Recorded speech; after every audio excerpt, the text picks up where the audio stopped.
Hi guys, and welcome back to Garage Gym Sessions. So today we're going to take you through our top 5 tips for lunge.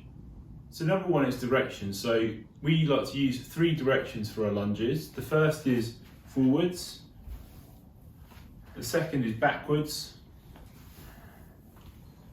and the third is lateral, either to the right or to the left. So that's the first thing you need to work out, which type of lunge you want to do or which direction you want to do it in, because all of the following points will be based around that specific outcome. Okay, so number 2 is position. So for a forward lunge, the position you want to be in at the bottom of it is here. So a 90 degree bend, slight forward lean, head up, maybe looking slightly down.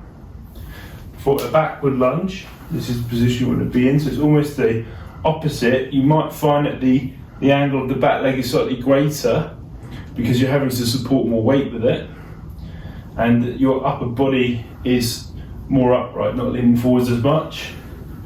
And then the position for lateral lunge is going to be something like this.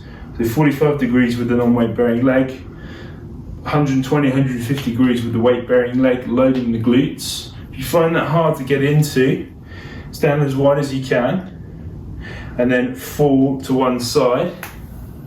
Once you've got used to that, once you've fallen to one side, you can push back and then fall into the complete movement. So now we've covered position, I want to talk to you about angle, which is number 3.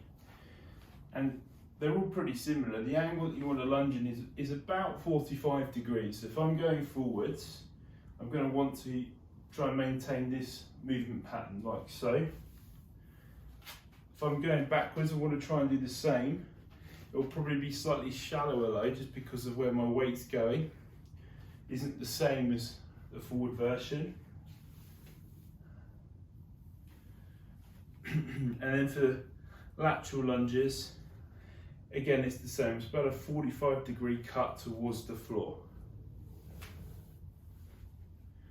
So make sure that you consider that, just so all your reps are consistent and you're loading your joints correctly without stressing any muscles around them.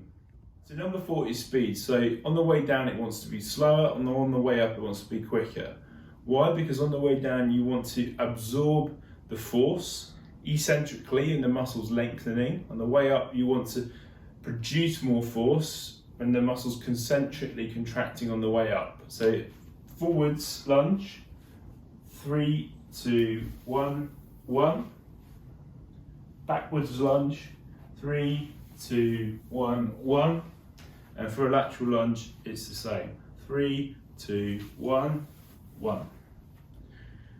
Now you can play around with tempo and speed more depending on specific outcomes you want to achieve. Obviously, like a max strength rep range or tempo is going to probably be quite different to a max power rep range or tempo, but you know, work to your outcome, but you ultimately want to maintain stability and control and keep yourself safe and balanced above everything else.